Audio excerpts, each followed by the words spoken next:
All right, if you've been told that working hard will make you wealthy, you've been lied to. I promise you that it sounds good, it makes sense, but it does not work. In this video, I'm going to show you how to actually build the wealth and even the health that you want long term, and it does not entail working harder, but it does require you to work smarter and to work on the right things. So what should you be working on and how should you be working if you want to attain this wealth in the future? Well, I think that there are three key things that you should focus on with your time, your energy, and your effort to actually build the lifestyle that you want in the future. And those three things from a corporate setting are going to be working only on what matters and not at all on the stuff that doesn't matter. In a corporate and a personal setting, that's going to be working to build the relationships and the friendships that have deep, deep value. And that will take you so far in the future that you'll be surprised. And then lastly, it's going to be working on building the skills, building the health and the fitness levels, and building the security that you need for your future self in today's time. And prioritizing that way more than you prioritize some kind of busy work that you could be doing just to check the box and to keep yourself feeling like you've accomplished things from your checklist. So you focus on those three things, and I promise you, you will have the wealth and the health and the lifestyle that you're looking for in the future. So let's talk about working on only what matters. The way I look at this is you've got so many tasks coming your way every day at work. You probably have a long checklist of things to do, and you got people vying for your time, your energy, and your attention. But 95% of that stuff doesn't matter. 95% of the stuff that you're gonna have on your list of things to do for the day won't get you promoted. It won't get you in management's good grace. And honestly, they won't know if you did it or if somebody down the hall did it. So what you gotta do is you have to really sit down with leadership and understand what they care about. You gotta ask probing questions. You have to actually take the time to schedule a meeting with your boss's boss, especially as you start rising through the ranks with the CEO, the CFOs, the COOs of the world. And you gotta understand, hey, what is your top priority for this quarter? What is your main objective for the year?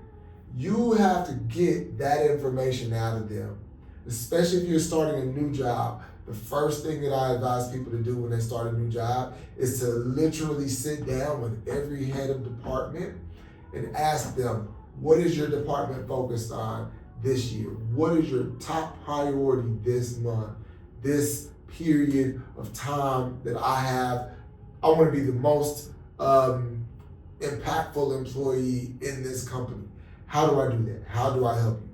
And then once you understand what they care about, then you focus 95% of your time at work on only that until that box gets checked.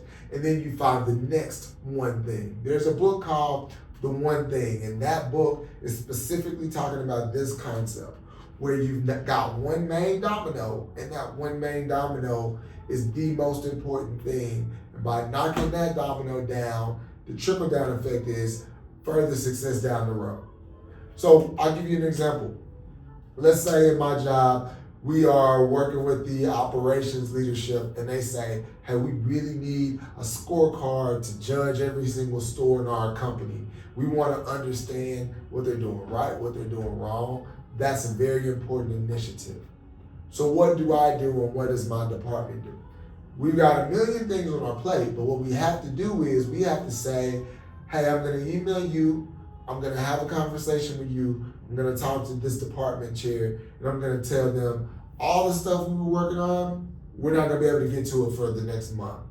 I'm sorry, there's a project that is top priority. We're focused on that project, and we'll give you incremental pieces to your thing along the way, but we can't focus on this.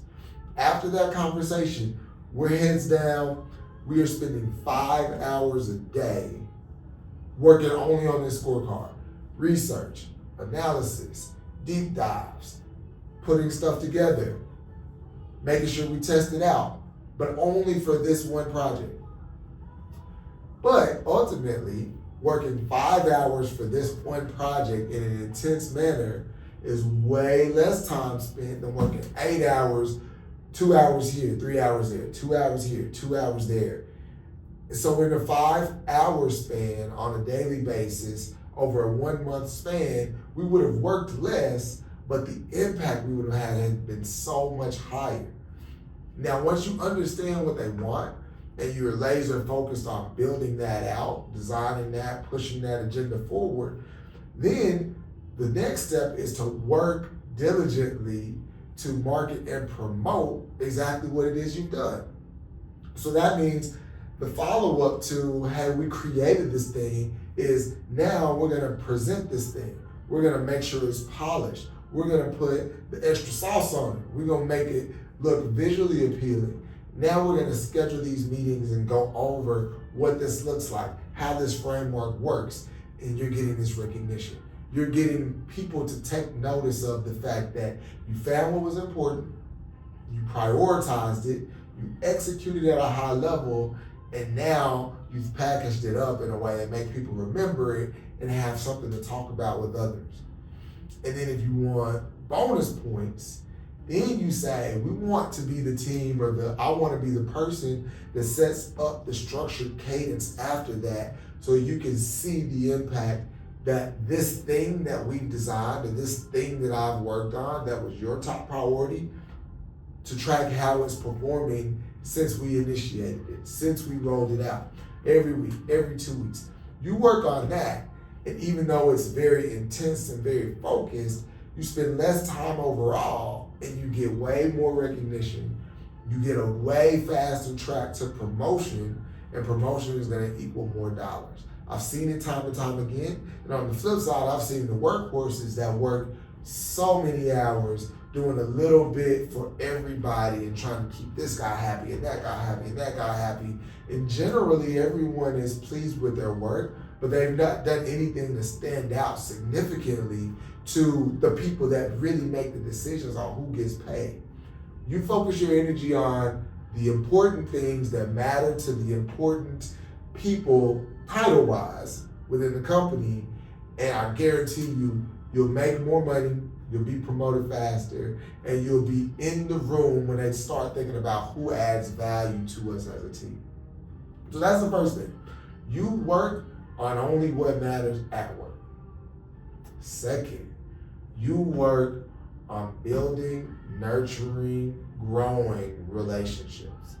This is hard for me, I'm gonna be honest, because when you're so engrossed in your work and when you're so focused on growth and progression, it's really hard to have these friendships that are meaningful, that you are, contributing to. It's even hard sometimes on a relationship when you are so driven that you might not show up the way you need to for your spouse or for your kids even. And it's a challenge, it's a struggle. But I would almost encourage everybody to work less hours at their job. And when I mean less hours at their job, I'm assuming that you're already putting in a strong 8 hours plus. What I'm saying is that plus, that extra 2 hours that you're probably spending at home thinking about work, ruminating about work, or doing extra credit to try to stand out because you're not doing step one correctly. Once you get step one right, step two is that extra time that you would have been spending on all those other busy work tasks. You have to find a way to delegate that out, hand that off, or just let a few people down while you keep the most important people happy. And then spend the rest of that time building and growing relationships with your spouse. Saying, I'm gonna do some planning. I'm gonna actually structure these dates. I'm gonna help grow our relationship. That might actually, if you're married for marry me, you understand that might be, I'm gonna take this hour that I would have spent working, I'm gonna wash these dishes. I'm gonna fold that laundry. And you'd be surprised what type of an impact that has on your spouse and how that grows your relationship. And I guarantee you, working less hours on the stuff that doesn't matter and working more hours towards planning good dates and spending time with your children and doing chores that's gonna make your wife happy will grow your family life to the point where now you've got such a rich culture when you get home that you feel like the richest man in the world. This is hard, but I guarantee that a little bit of dedicated time and planning and strategizing in your family and your personal life, the same way you strategize and project manage and plan at your corporate job, will benefit you in the long run. That is the second thing, working on these relationships at home. But also you want to work on these relationships within the office place. I made another video about this specifically. When you think about who's going to get promoted, when you think about senior leadership teams, as they go to other places, they typically take their people with them. I've seen it so many times.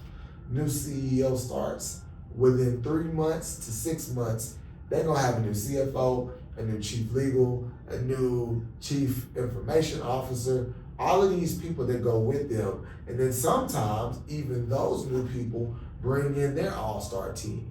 So what you have to do is you have to nurture the relationships with the people that you work with so that you're part of so many different people's all-star teams that in this harsh economic environment, you always know a guy, you always know a lady who's in a different place, who can vouch for you, who can put in a recommendation for you, or even better, who can take you with them to start this new thing or in this new organization. You value your work relationships and you nurture those and you grow those by doing step one, which is making sure that those people are always looking at you as an executor. Whenever they have that key project and they know that you're going to execute and you've delivered results for their key, most important projects regularly, they're going to grow those relationships with you, and then you're going to benefit from that in the future. So growing your relationships at work, growing your relationships at home, and last, growing yourself for the future. Focusing on the work that will be beneficial, not today, but beneficial in the future, is the last step in not working so hard, but working much smarter. So just to break this thing down, like we talked about earlier, if you got this 8-hour allocation of your day and an extra 2 hours that you would have typically been working once you got home to finalize the emails and to spit out the spreadsheets and the things that don't really matter, but it's busy work and somebody's got to do it, you very quickly find a way to avoid or have the conversation with the team leaders about the fact that you can't work on that because you're so laser focused on this key project, this key thing. Now they found someone else to do that other busy work, but you're keeping the main guys and the main women happy. That gives you, let's call it 30 minutes of extra time in that day to do something that you haven't done before, which is just learn. Spend 30 minutes a day becoming efficient at a new skill, and ideally a skill of the future. Let me give you an example. Artificial intelligence. Huge, huge topic. Everybody knows that it's not going anywhere. But not that many people actually know how to use it, not as of this video. And of the people that do know how to use it, they probably just know from a recreational standpoint, like how to enter a question or search into ChatGPT. But if you spend 30 minutes a day really diving in, finding a cheap course or finding some free resources and reading 30 minutes a day or practicing 30 minutes a day on prompt engineering, practicing 30 minutes a day on how, if you're in finance, you can use artificial intelligence to help you build models or design things, and going through that list of steps and really understand it. 30 minutes a day.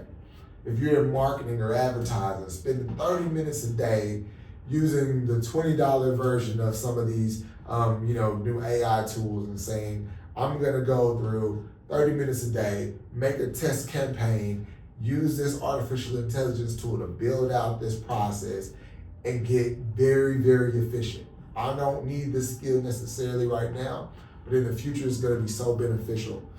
That skill set that you're learning right now for 30 minutes a day, within 1 year, within 3 years, you'll probably be top 95% of everybody in the country in that one skill set. If you read about investing 30 minutes a day, if you practice paper trading for 30 minutes a day, every day, I bet you would be one of the top traders in a couple of years. If you find your system and you find your fundamentals and you do it right and you're diligent. And those skills will exponentially grow your net worth and exponentially grow your level of opportunity to be able to get a new job, be able to progress in your career when you've got that skill set or you've got that certification. And I promise you that those things can happen so slowly, but after a year, 2 years, 3 years, and you've got that, now you can actually grow your income by double, by triple even overnight. And that will get you so much further than working hard at meaningless tasks on a daily basis. So think about growing yourself, think about growing your health, and that just means spending a little bit of extra time meal prepping, spending a little bit of extra time going on that 20 to 30 minute walk every single day to become the healthiest version of yourself. And it's been proven that more health equals more energy equals the ability to engage at a higher level and be more efficient, which will then also make you a better employee, which will also give you the leg up against the competition, which will help you get promoted and rise through the ranks faster. So future skill set, future health, and then also future security. So being 100% focused on taking every dollar that you have that's in excess and putting it in the market, putting it into these investment vehicles that will allow you to work way less in the future. And now that you've been prioritizing the right type of work, your future self will be wealthier in experience, wealthier in relationships, healthier in your physical, and also have way more saved up in the bank that can then buy your freedom in the future and make you even more rich in life and rich in opportunity. So I promise you, these steps are not easy, but they're very simple. If you stick to the 3, working on what matters, working on building relationships, and working to better your future self today, then you can use the same 8 hours, if not less than those same 8 hours, and build a much more wealthy, healthy life. So please follow me in my next video. As always, this channel aims to help you get the job you want, excel in the career you have, and ultimately invest and save your money wisely so you never need a job in the future. Thank you so much. And if by any means you need a resource or a guide and you're going through the job search process right now, I have an ebook linked in the description below that will give you all of the interview prep steps that you need to help you actually get that job once you got the interview. Please support, go find that book. I'll see you in the next video.